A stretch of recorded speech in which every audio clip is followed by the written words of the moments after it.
Y nos metemos en este miércoles de superacción porque tenemos rosquita y actividad por todos lados. Se reactiva un poquito el Congreso de la Nación. El caso Libra va a ser una de las conversaciones de esta jornada. ¿Van a ir Karina y Javier Milei a la comisión que investiga la estafa de la criptomoneda? Y probablemente no. Pero después esperamos muchas definiciones o intentos, por lo menos, principios de definiciones para esta jornada. Ayer a la noche también sucedieron muchas cosas, ya pensando un poco nuevamente con el chip puesto en la elección de la provincia de Buenos Aires, que va a ser el 7 de septiembre, pero cuyas alianzas van a tener que cerrar el 9 de julio, así que estamos en tiempos de definiciones. Pero vamos a arrancar con una de las cuestiones también más importantes de esta semana, que es la reanudación del Pacto de Mayo, que ayer mencionamos. Se juntaba el gobierno nacional con distintos representantes de distintos sectores, del sector del empresariado, del sector de los trabajadores, del Congreso de la Nación, voces poco diversas en general que se sentaron ahí en la Casa Rosada para básicamente no resolver demasiado. Lo que acordaron es hacer un informe, ¿sí?, para fin de año, o sea, laburar todos estos meses para llegar a fin de año con un informe que tenga distintas propuestas legislativas y reformas vinculadas a cada uno de los 10 puntos que se habían planteado en su momento, que se firmaron el año pasado entre los gobernadores y el presidente Javier Milei, en donde, por ejemplo, está el equilibrio fiscal como algo innegociable, una reforma tributaria, reducción del gasto público y reforma laboral, que fue tal vez el punto más destacado de la reunión de ayer, aunque reitero, en principio parece que no hubo definiciones, sino el compromiso de configurar propuestas legislativas para empezar a trabajarlas a partir del 10 de diciembre, ¿sí? O sea, con el recambio de la composición del Congreso de la Nación. Renueva la mitad de la Cámara de Diputados, un tercio del Senado. Ahí recién se empezarían a tratar las iniciativas que este Pacto de Mayo se supone que va a terminar de elaborar en estos meses. Se van a reunir una vez por mes, o por lo menos esa es la idea, así que van a tener unos 6 meses, unas 6 reuniones nada más para poder llevar adelante estas propuestas. Medio difícil también que se reúnan. No parece muy serio, Carla, lo que no parece muy serio, no parece muy serio. Pero además, en un año electoral, es como medio difícil. ¿Quién se va a reunir en septiembre? Disculpame, ¿no? Pero digo, vos tenés la provincia de Buenos Aires, Ritondo, que está en esta mesa, ¿se va a reunir en septiembre para armar un proyecto de reforma laboral? No sé, en octubre, ¿no? En agosto, que cierran las nacionales. Agosto, que Corrientes tiene también elección a gobernador. No sé, qué sé yo. Hasta ahora, incluso las reuniones partidarias han fracasado bastante, justamente por esto, ¿no? Porque todos los partidos políticos tienen instancias decisivas propias, ya sean internas como provinciales, y bueno, eso demora las reuniones. Pero en principio, esta es la idea. Una vez por mes nos reunimos de acá a fin de año para elaborar propuestas legislativas que sean tratadas en el Congreso a partir del 10 de diciembre, ya con la nueva composición del Parlamento. Ayer habló Guillermo Francos, jefe de gabinete de ministros, justamente sobre este Pacto de Mayo y qué es lo que está buscando el gobierno nacional, así que escuchamos qué era lo que decía Francos ayer después de la reunión. La necesidad de reformas estructurales que hagan a lo tributario, lo impositivo, a lo laboral. Después, cuando uno habla con gobernadores, por supuesto, la discusión de la coparticipación federal. Cuando habla con los empresarios, el costo que tienen los impuestos provinciales. O sea, todos estos problemas que la Argentina viene llevando adelante hace tanto tiempo y que nosotros creemos que es necesario reformular. Y por eso nos reunimos con los actores en una mesa bastante pequeña, por cierto, para poder llegar a algunos acuerdos básicos y transformarlos en proyectos de ley que se envíen al Congreso. Bueno, ahí resumiendo un poco, Guillermo Francos, esto que les planteaba, cuáles son los puntos que le interesan al gobierno nacional. También la escuchaba Carolina Lozada, que fue la representante del Senado en este encuentro, que decía que hay buena predisposición de todos los sectores para avanzar con estas discusiones, y puntualmente le preguntaban sobre la CGT, que tuvo su representación ayer en la figura de Gerardo Martínez, secretario general de la UOCRA, que fue el enviado de la Central Obrera, y dijo Carolina Lozada que vio también buena predisposición de parte del sindicalista lista para abordar los distintos temas. Justamente Gerardo Martínez habló ayer en el Destape Radio con Mariano Martín y le preguntaron un poco... bueno, primero qué fue lo que sucedió obviamente en la reunión, pero también cuáles son las expectativas que tiene el movimiento obrero frente a un gobierno que ha avanzado sistemáticamente contra los derechos de todos los trabajadores, y lo que dice Martínez es, en primera instancia, y ahora lo vamos a escuchar, se está dando un ámbito de diálogo, ¿no? Que en general este gobierno no suele abrir, y bueno, la necesidad de participar de este tipo de ámbitos. Pero en segundo lugar, además de la conversación y de la puesta en común de las distintas posiciones, lo que dice es, nosotros no vamos a negociar los derechos adquiridos de los trabajadores. Vamos a escuchar qué decía Gerardo Martínez, el enviado de la CGT a esta reunión del Pacto de Mayo. Esperemos que este camino trazado en este ámbito como el que se inauguró en el día de la fecha nos dé la posibilidad de poder encontrar en una relación ida y vuelta y ser atendido en función de que, porque tenemos argumentos de cada uno de los temas, y dentro de lo que significa para nosotros un planteo que, así como está para el gobierno la importancia de la política monetaria, financiera, inflacionaria, nosotros apostamos a que en el mismo plano se considere lo que significa el desarrollo, la producción y el trabajo. Por eso es importante que con las nuevas autoridades de la UIA estamos teniendo un vínculo de conversación sensato, donde cuando se habla particularmente de los costos laborales, se entiende que los costos laborales no tienen que ver con el salario, ni obstruir, ni desnaturalizar los derechos sindicales que de por sí tiene el movimiento sindical.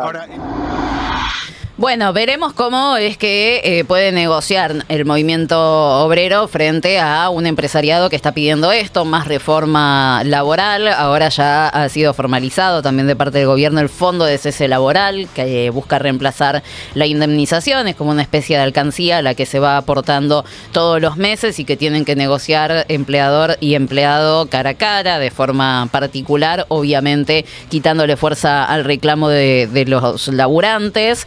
Pero bueno, lo que plantea acá Martínez es, nosotros no vamos a ceder en los derechos conquistados de los trabajadores. Veremos cómo sucede esa negociación. Hasta ahora los intentos del gobierno por cercenar algunos derechos fueron frenados en el Poder Judicial, como por ejemplo cuando se intentó limitar el derecho a huelga 2 veces en el último año y medio. Ahora ustedes me dirán, Carla, son muchas reformas, son muy difíciles de llevar adelante, varias de estas reformas, seguramente el gobierno nacional va a necesitar tiempo. Y Guillermo Francos habló sobre esta cuestión del tiempo, y vieron que a veces estamos en una época en donde la ansiedad nos gana a todos, ¿no? Nosotros vamos como 20.000 pasos adelante de lo que está sucediendo, ya nuestra mente está pensando mucho más allá, constantemente, ¿no? De comerse el postre antes de la cena. Bueno, Guillermo Francos dijo que básicamente ellos están convencidos de que van a reelegir, ¿sí? Que la Libertad Avanza no va a terminar en este periodo de gestión presidencial de 4 años, sino que va a tener una segunda vuelta, lo que les va a dar el tiempo suficiente para poder llevar adelante todas estas reformas. Si ustedes no me creen a mí, escuchen al jefe de gabinete. Por supuesto que yo creo que no se pueden hacer todas las reformas en un solo periodo. Nosotros estamos convencidos que vamos a tener 2 periodos de gobierno para llevar adelante todo este proceso de transformación, y la gente irá a decidir, ¿no? No es una decisión del gobierno, es una decisión del pueblo. Si cree que hemos avanzado, nos elegirá otra vez dentro de 2 años, ahora 2 años y medio, para cumplir un segundo mandato. Sí. Él sabe que este es un proyecto que demanda tiempo, la transformación de la Argentina en todos los órdenes, así que yo estoy convencido que él va a buscar un segundo mandato. Agárrense, porque ya está. Él primero dice, nosotros vamos a tener un segundo mandato, después obviamente le empieza a poner los asteriscos, porque si no, bueno, uno peca de soberbio y confianzudo. ¿Sabés quién estaba convencido que iba a tener un segundo mandato al segundo año de su primer gobierno? ¿Quién? Mauricio Macri. Convencidísimo, ¿eh? Sí, hoy estoy viendo ya notas que dicen se retira de la política Macri. No creo que se retire, hoy va Corrientes, pero imagínate cómo llegó la discusión, ¿no? Sí. Convencido de que reelegía, se retira de la política. 2017, el clima de época época era tenemos PRO para rato, tenemos Macri por 2 mandatos y vemos cómo sigue. Y de hecho es bastante similar, porque esto que se plantea del Pacto de Mayo de a fin de año, después de las elecciones, vamos a encarar reformas profundas, fue lo que quiso hacer Macri en el 17, después de ganar las elecciones, dijo, bueno, yo tengo el respaldo de la sociedad, encaramos con la reforma jubilatoria, y ahí se empezó a pudrir todo, ¿no? Sí. Pero bueno, la Argentina es así, es bastante cíclica, así como pasamos de un proyecto político a otro y volvemos al primero, bueno, las crisis también, un poco como que las vamos repitiendo. Ahora, yo ayer me topé con un estudio que me pareció recontra piola, súper extenso, solo traigo algunas cosas.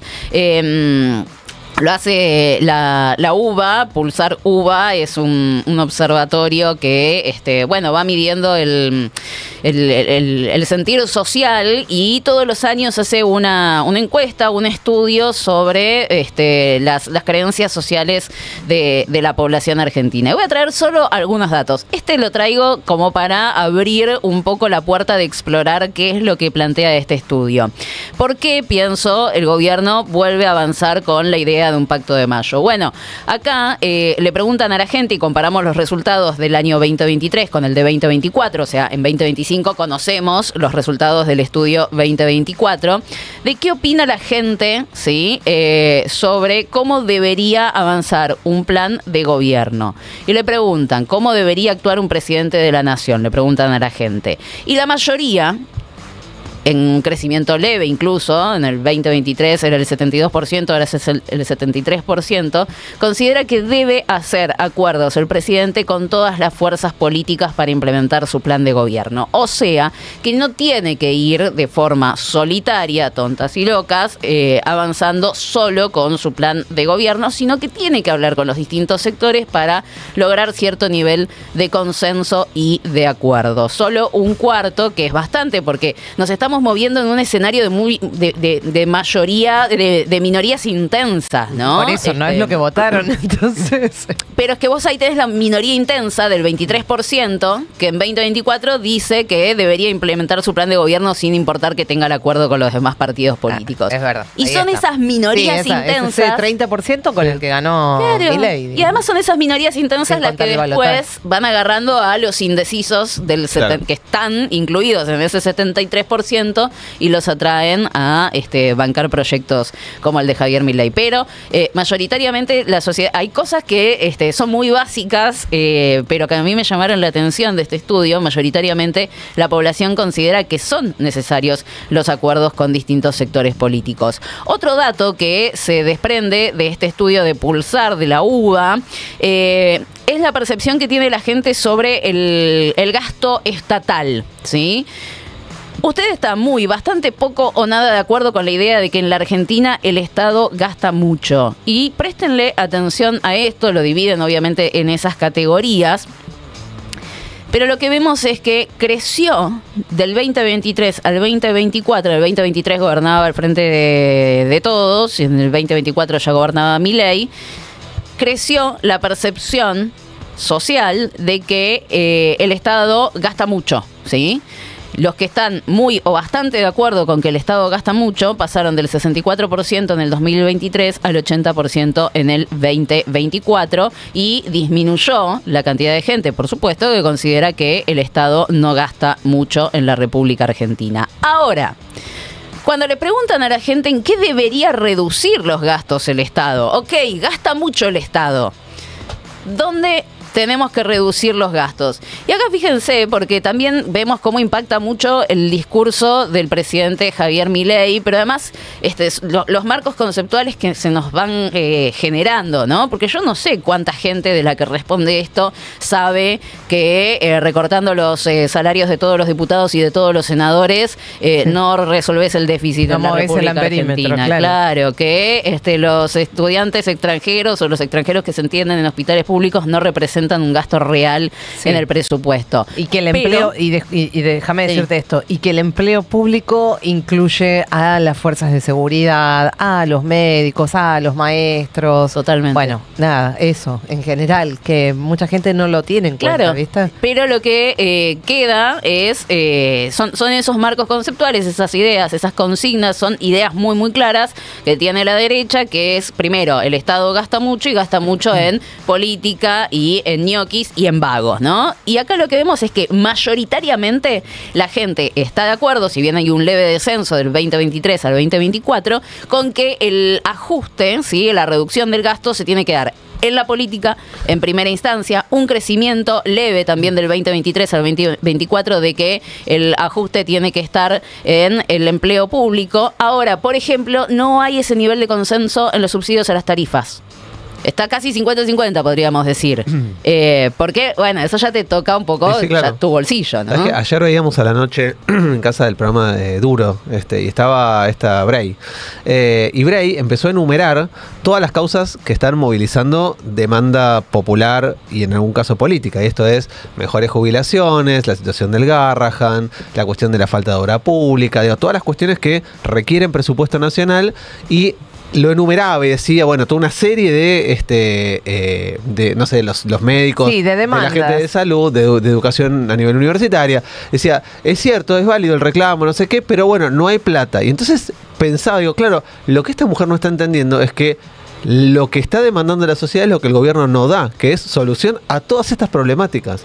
Digo, lo que no aparece en ese relato es dónde está el ajuste a la casta, dónde está el recorte a ese sector que supuestamente venía a acotar o a recortar el gobierno nacional. No está. ¿Por qué? Porque todo el ajuste lo está pagando la sociedad.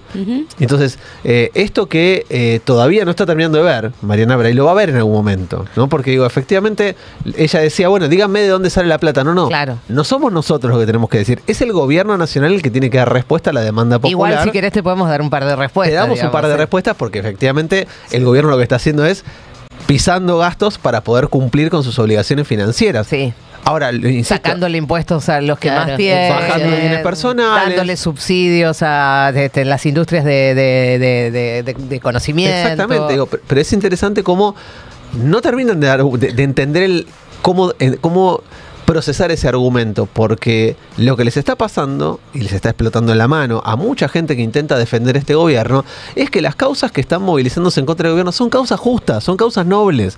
O sea, vos no podés ponerte enfrente de médicos que laburan 40 horas por semana y cobran 800.000 pesos por mes. No podés decir que está bien eso. No podés salir a decir, che, ¿sabés qué? Que los jubilados no tengan medicamentos y cobren 300 lucas por mes, me parece bárbaro, voté esto. Es muy difícil defender eso. Pero entiendo en esas minorías o formadores de opinión que mientras eso se enmarque dentro de lo que ellos consideran que es real, que es, 1, no hay plata, 2, en los hospitales laburan un montón de ñoquis militantes que puso la cámpora, 3, le estamos pagando con nuestras jubilaciones la moratoria a los que no aportaron, van a encontrar un modo de justificar lo injustificable, porque se ajusta a lo que ellos consideran que es la verdad en este momento, ¿no? Y entonces por eso no les duele en el alma. Porque consideran que tienen razón y que eso se ajusta, que esa situación se ajusta. Es la manera de comprar un relato que te sirva para poder justificar lo injustificable. Por supuesto, pero bueno, vivimos de relatos también. Absolutamente, y ahí es fundamental justamente el rol de ese tipo de periodismo, ¿no? Claro. Que está machacando permanentemente con eso, por más que la gente no mire la tele, digamos, directamente, eso va rebotando permanentemente en las redes sociales. ¿Qué es esto? Digamos, es la cultura de las redes sociales y de los reels y de todas estas mierdas. Entonces va quedando en gente que no se informa de otra manera más que mirando TikTok o los reels de Instagram. Sí, totalmente. Bueno. Ahora, vos mencionabas estas causas justas y mira, desde Pulsar, desde la UBA, preguntan en este informe, reitero que se hace todos los años, es un informe anual en donde se miden las creencias sociales.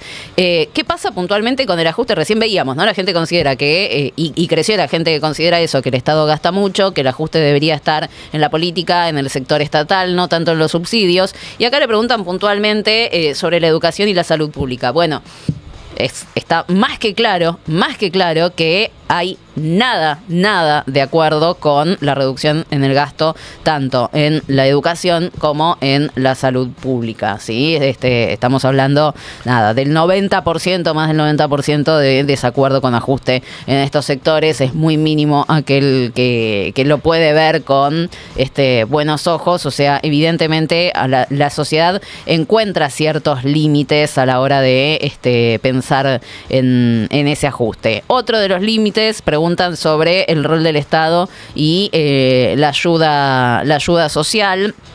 Vemos que dicen, la consigna, es necesaria la ayuda social a pesar de no resolver todos los problemas. Creció del 2023 al 2024 la gente que considera que que es necesaria la ayuda social a pesar de no resolver todos los problemas, y por supuesto bajo la cantidad de gente que considera que la ayuda social genera más problemas que soluciones. O sea, el argentino evidentemente quiere un Estado presente, ¿no?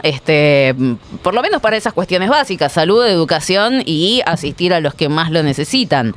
Ahora, otros datos que me llamaron la atención, y acá ya es más conceptual, más base total, pero se plantea mucho, y hay estudios que lo plantean, que hay sectores de la sociedad que estarían de acuerdo con aceptar modelos un poco más autoritarios siempre y cuando ellos a nivel individual estén mejor, ¿no? En su casa, en su economía, en su laburo, etcétera. Si bien en este estudio no se hace esa pregunta puntual, o sea, no se le dice a la gente, ¿usted estaría dispuesto a aceptar modelos más autoritarios si su economía personal está mejor? Sí le preguntan a la gente sobre el nivel de acuerdo con el sistema democrático.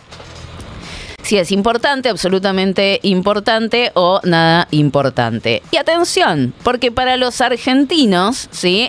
Creció la cantidad de gente que considera que es absolutamente importante la democracia en nuestro país. En el 2023, el promedio de quienes tenían sus valoraciones sobre el sistema era del 8,7 de una escala del 1 al 10, y ahora subió al 9,3, ¿no? Creció la cantidad de gente que considera que es absolutamente, o que es importante, vamos a decir, pues no llegamos al 10, el sistema democrático. Ahora, ¿qué piensan? ¿La Argentina es democrática o no es democrática? Y acá viene el otro dato que se desprende de esto y que es realmente alarmante. Si bien mejoró un poquito respecto del 2023, estamos a la mitad de la tabla. O sea, ¿qué tan democrático considera que es el país? Solo el 6,6 de una escala del 1 al 10 considera hoy, en 2024, que la Argentina es un país democrático. Era menos en el 2023.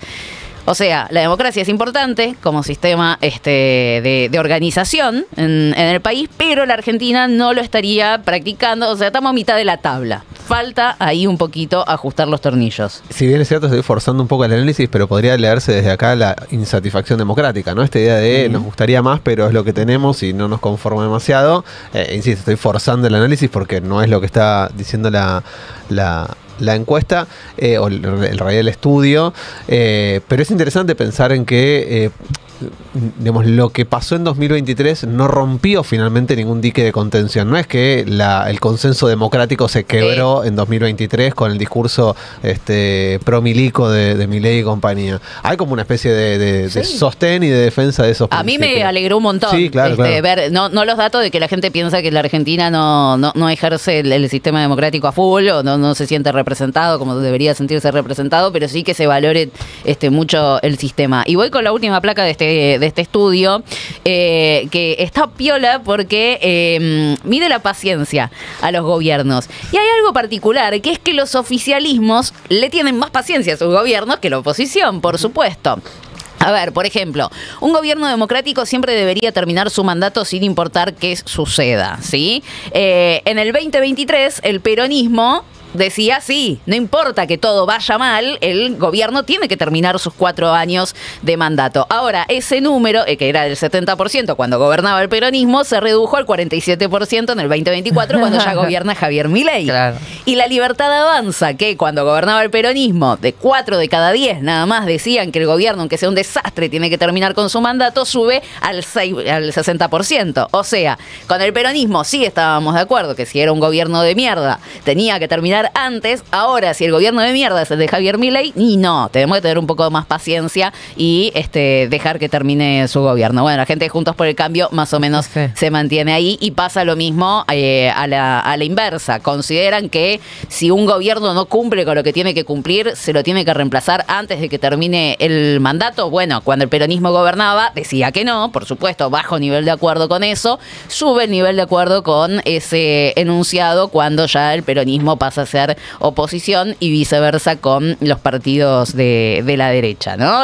Cuando gobierna Javier Milei. O sea, depende mucho también del humor social, la aceptación y la paciencia que tenemos todos de quién es quien gobierna, en este caso, en la República Argentina. Después, otros datos así resueltos sobre esto.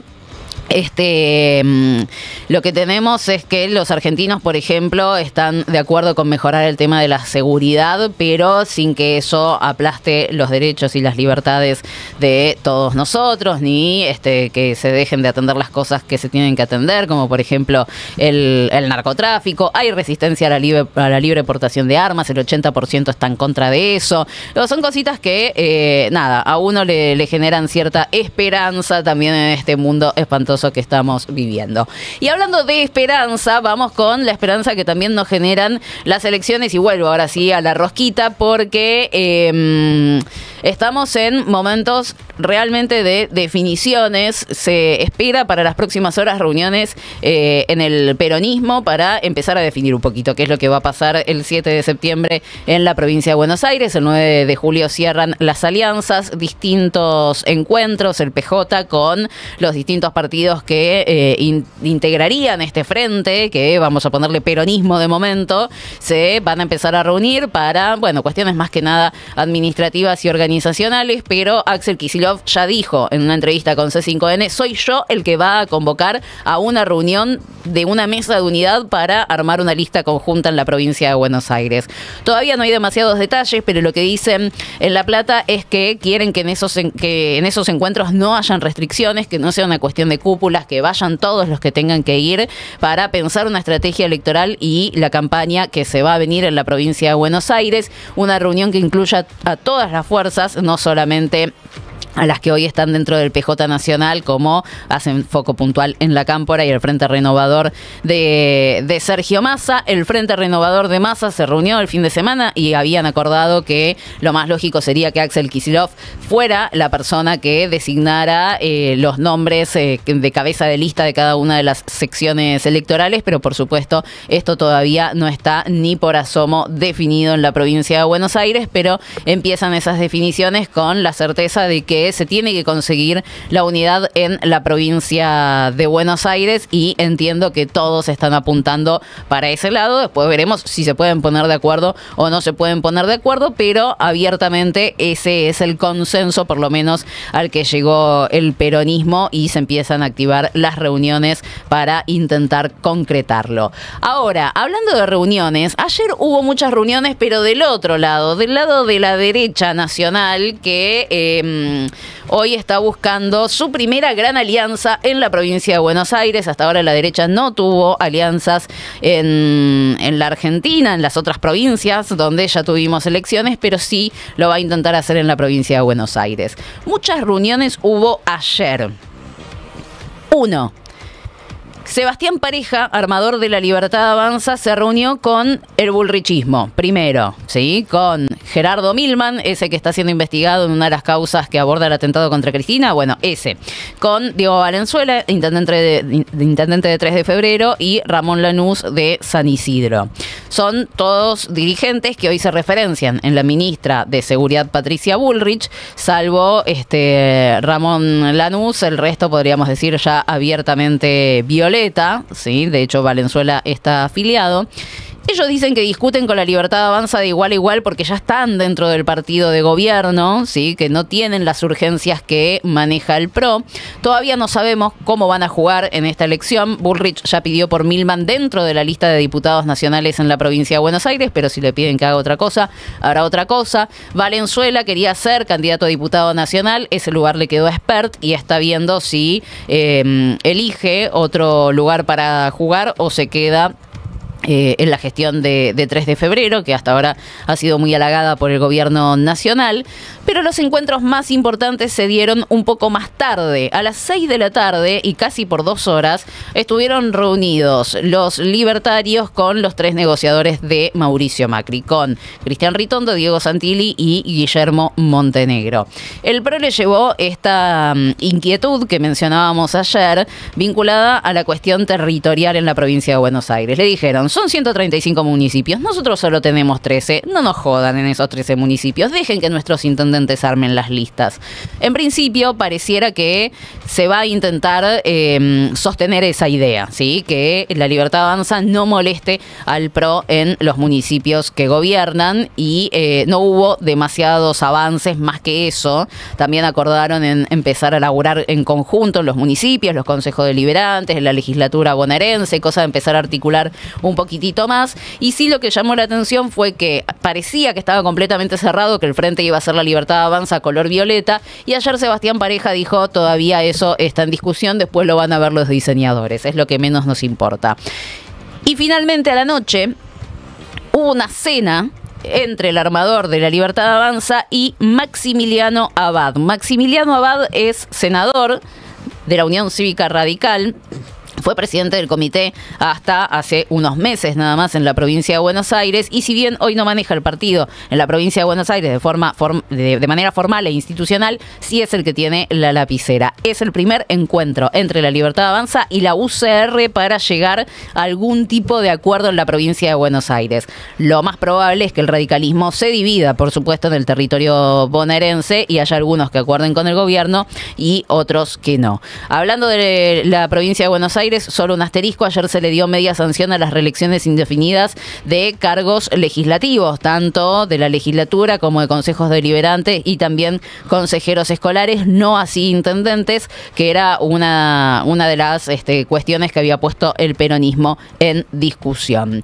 Hablando de peronismo, hubo novedades en la detención de Cristina Fernández de Kirchner. Ayer lo mencionaba Franco Misraji aquí, que el Tribunal Oral Federal número 2 había rechazado un pedido de la defensa de Cristina para flexibilizar el régimen de visitas, que hoy está limitado, que solo puede acceder un círculo muy cercano y muy íntimo, sin orden judicial previa. Todo el resto tiene que hacer un trámite ante el Poder Judicial. Cristina observó eso, le dijeron que no, pero ayer finalmente se le concedió la apelación a la defensa. Cristina pasa, el pedido de Cristina pasa a casación para que resuelva si puede recibir más visitas o no en San José 1111, y es el caminito que nos decía Franco ayer, ¿no? Va a pasar por todas las mismas instancias que pasó la causa vialidad, y ya sabemos cómo terminó esa causa vialidad. Probablemente no le den la razón en ninguna de estas instancias, pero bueno, es el camino y el recorrido que por supuesto tiene que hacer la expresidenta ante este tipo de imposiciones ridículas, ¿no?, que le puso el Poder Judicial en una causa ridícula como lo es la de vialidad. Y para cerrar, les decía al principio del programa, se vienen muchas actividades en las próximas horas en el Congreso de la Nación. Estamos por entrar en receso, o sea, se vienen las vacaciones, chicos, se va a congelar en cualquier momento la actividad parlamentaria, que viene bastante remolona en lo que va de estos últimos meses, justamente porque estamos en un periodo de elecciones. Pero hoy a las 4 de la tarde, en el Senado de la Nación, va a haber una reunión, un plenario de comisiones. La de Asuntos Constitucionales y la de Justicia y Asuntos Penales se reúnen a las 11 de la mañana, para tratar la ampliación de la Corte Suprema de Justicia. Este es el próximo paso, ¿sí?, que tiene el peronismo después de la condena a Cristina Fernández de Kirchner. Es el próximo paso que el peronismo tiene en agenda. Lo que quieren hacer es ampliar la Corte Suprema de Justicia y garantizar cierta igualdad, cupo, podemos decir, de género en el máximo Tribunal de Justicia. ¿Cuál es el proyecto que tiene más consenso? Pasar de los 3 miembros actuales, que en realidad es una Corte de 5, pasar a 7.